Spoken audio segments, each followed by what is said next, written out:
What's up, you guys? Steampunk Yu-Gi-Oh! Here. I know you guys have been asking a lot of questions about my Photon deck, and I'm here to answer all of your questions.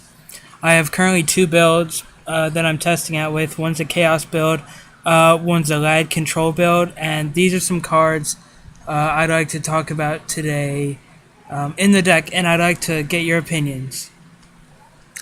The first card is Parsec, the Interstellar Dragon. He says, if you control a level 8 monster, you can always summon this card without tributing.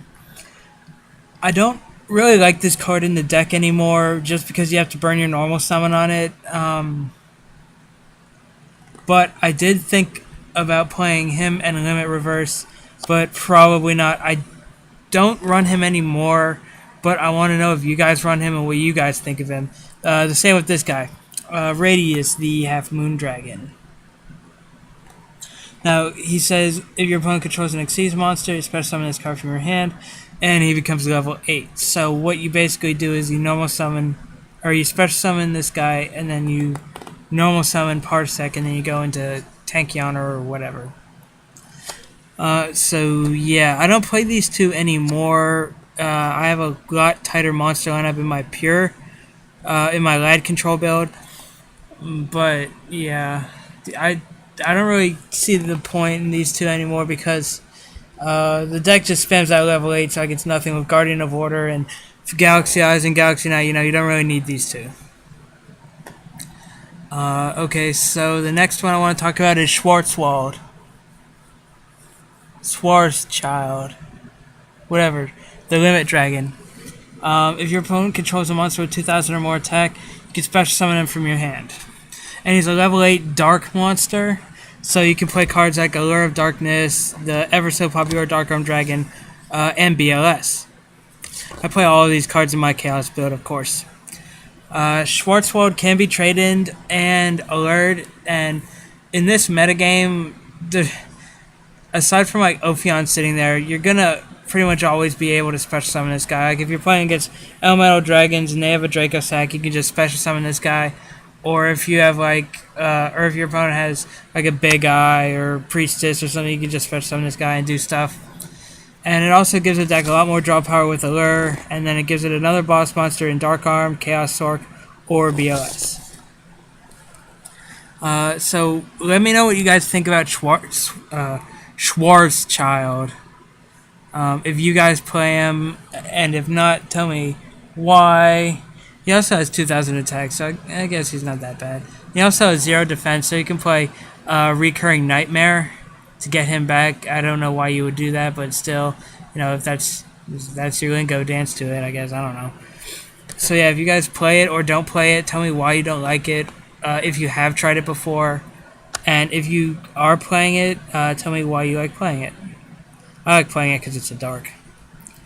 Now to the build I'm testing a lot more so, Lad and Photon Sanctuary. You activate Photon Sanctuary, get 2 tokens, and tribute them for Lad. Pretty much a 2-for-1 Lad. And I also play like Maxi and Valor in the Lad Control deck, and in the Chaos build, just because, the meta today, you need all the negates you can, and stuff like that.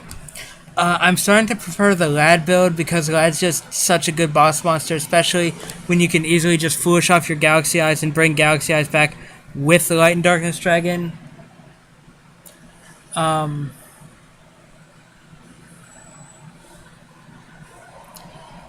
So it's my preferred build right now, the Light and Darkness Control. But Chaos is still fun, so I'll put that up. I will be putting up these duels and deck profiles tomorrow, so look out for them. And then two more cards I'd like to talk about in the main deck. Trap Negation, Decree, and Trap Stun. I've been thinking about playing these cards for a while, but I'm playing things such as like Call of the Haunted and maybe Compulse. So if you guys play one of these, which one do you prefer? Which one would you recommend? Because I personally have had a lot of bad times with Decree, decreeing myself out, so I might prefer Trap Stun. But let me know how these two cards work out for you. Now the two cards I'm testing in the sideboard Well, Reptilian Vasky is pretty much a given. She's good against the Draco Sack. She one card out to Draco Sack, go into the King of Fairyland Searcher, all that stuff. But in the pure build, I can't really play Vasky main, or I can play Vasky sideboard in the control build.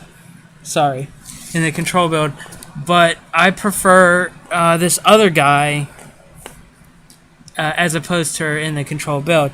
I prefer Asura Priest, just because he's a light. You can honest him and go for that Asura Priest OTK when you attack all your opponent's monsters and you honest. He's also the goat killer, so he does away with tokens pretty easy. So you can pretty much kill your opponent's Draco Sack tokens and attack over the Draco Sack with like a Galaxy Eyes or something. So I do prefer him as opposed to her in the control build, but I might be leaning more toward Vasky just because you can search her and you can special summon her. You don't have to burn your normal summon on a Sierra Priest, and you can just kill the Draco Sack with one card. Okay, now the last card I want to talk to you guys about isn't actually out in TCG or OCG, but it will be, and hopefully it'll be legal on DevPro sometime soon. Number 46, Ethereal Dragon, Dragalong. Yeah.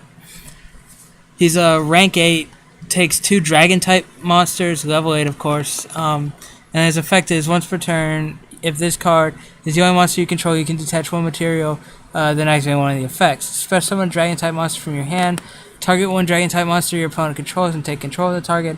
Until the end of the opponent's turn, the effects of all Dragon-type monsters your opponent controls cannot be activated. Now, there's only one purpose I see for this card, and that's special summoning Galaxy Eyes out your hand, and that's it. That's all I really wanted to say about him, aside from that he looks like Soul Saver Dragon's brother. But yeah, he's really terrible. 3,000 over 3,000 is okay for a rank 8, but, Giant Grinder's always better, pretty much. And his effects are uber lackluster, so I just wanted to get that out of the way in case anybody had questions about number 46. I will not be playing him. So, yeah. Thanks you guys for watching. Steampunk Yu-Gi-Oh! Out. Remember to rate, comment, and subscribe. See you later, YouTube.